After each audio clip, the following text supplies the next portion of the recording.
গ্রামের থেকে শহরের জীবন অনেক ভালো। কেন বলতেছি? কারণ আমি গ্রাম থেকেই শহরে এসেছি। আর বুঝতে পারি গ্রামের মানুষ কিরকম আর শহরের মানুষ কিরকম। মানুষের মনে কুসংস্কারটা অনেক বেশি। তারা নিজের জীবনে কি ঘটবে, কি ঘটতে চলেছে সেটা ভাবার চেয়েও অন্য জীবনে কি ঘটবে সেটা নিয়ে বেশিই একটু মাথা ঘামায়। পরনিন্দাটা অনেক বেশিই করে। গ্রাম হয়তো আপনাকে একটা সুন্দর পরিবেশ দিবে, তো আপনাকে মানসিক শান্তিটা দিবে না। গ্রামের মহিলারা পরনিন্দা করার জন্য বেশি ব্যস্ত থাকে আর পুরুষেরা জায়গা, জমি, বিচার, সালিশ এগুলো নিয়েই বেশি ব্যস্ত থাকে। মহিলারা একে অন্য দোষ ধরার জন্য প্রতিদিন কার বাড়িতে কি রান্না হচ্ছে, কিভাবে রান্না হচ্ছে সবগুলোই তাদের মনে থাকে। আপনি কি করেন, আপনার স্বামী কি কাজ করে, কত টাকা বেতন পায়, পরিবারের মধ্যে কোনো সমস্যা হলে আপনার থেকে তাদের এই মাথা ব্যথা একটু বেশিই থাকে। আপনারা যারা শহরে থাকেন তারা একটা বিষয় লক্ষ্য করে দেখবেন, আপনি বাসায় সারাদিন কি করতেছেন, আপনার স্বামী কি কাজ করে, কত টাকা বেতন পায়, এগুলো শোনার জন্য কিন্তু কেউ আসে না। এগুলো নিয়ে কারো কোনো মাথা ব্যথাও থাকে না, কারণ শহরের মানুষের হাতে এতটাও সময় থাকে না যে কে কি করতেছে, কে কি রান্না করতেছে এটা নিয়ে ভাববে। 100 বিঘা সম্পত্তি থাকলেও শহরে এক টুকরো ভাড়া বাসার মধ্যে থাকলেও কিন্তু অনেকটা শান্তি লাগে, অনেক সম্মানের, অনেক আরামদায়ক।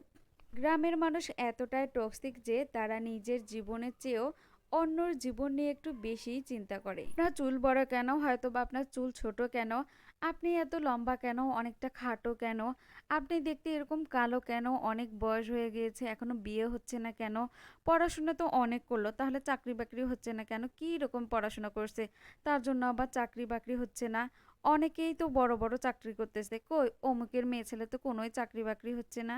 মেয়ে যদি বাবার বাড়িতে এসে 4-5 দিনের ওপরে থেকে যায় তাহলে ওদের গুঞ্জন শুরু হয়ে যায়, কি হয়েছে মেয়েটার, নিশ্চয়ই ঝগড়া করে আসছে, তা না হলে কেন এতদিন থাকতেছে। যেখানে বাবা মায়ের কোনো সমস্যা হয় না দেখবেন আশেপাশের সবগুলো মানুষের অনেক মাথা ব্যথা করে। সে কি জন্য এলো, কেন এলো, কার সাথে ঝগড়া করে এসছে, এগুলো নিয়ে গবেষণা করা শুরু করে দেয়।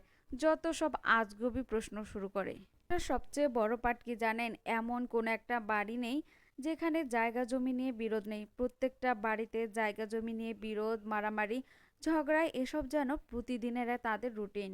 1 ইঞ্চি মাটি নিয়ে মাথা ফাটাফাটি, অশ্লীল ভাষায় গালিগালাজ, মামলা মোকদ্দমা এগুলো যেন তাদের কাছে কোনো ব্যাপারই না। কোনো কিছু মানুষ আছে যারা অন্যর নামে মিথ্যা অপবাদ দিয়ে ঝগড়া লাগিয়ে দেয়, আবার পরে ঝগড়া থামানোর জন্য মিথ্যা নাটক করে। সবচেয়ে বিরক্তকর পার্ট হলো গ্রামের চায়ের দোকানগুলো।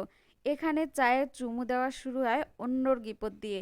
কে কি করতেছে, কার বউর বাচ্চা হচ্ছে কিনা, কার বউ প্রেগনেন্ট, কার শ্বশুর শাশুড়ি এসেছে, কার ছেলে মেয়ের বিয়ে হয়নি, কার বাড়িতে ঝগড়ায়, এসব নিয়েই তাদের দিনটা শুরু হয়ে যায়। গ্রামের সব মানুষই যে এরকম এটা কিন্তু না। গ্রামের অনেক মানুষ অনেক সহজ সরল, খুব ভালো স্বভাবের হয়।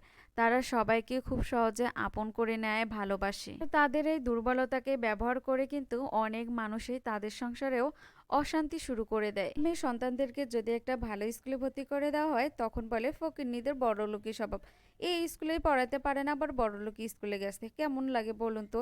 এরপর যখন তাদের বিপদ হবে তখন বলবে আল্লাহ পরীক্ষা নিচ্ছে, আর যখন মানুষের বিপদ আসবে তখন বলে আল্লাহ গজব দিচ্ছে। যাই হোক, যেখানে ভালো মানুষ থাকে সেখানে খারাপের পরিমাণটা একটু বেশিই থাকে। আল্লাহ সবাইকে বোঝার তৌফিক দিক।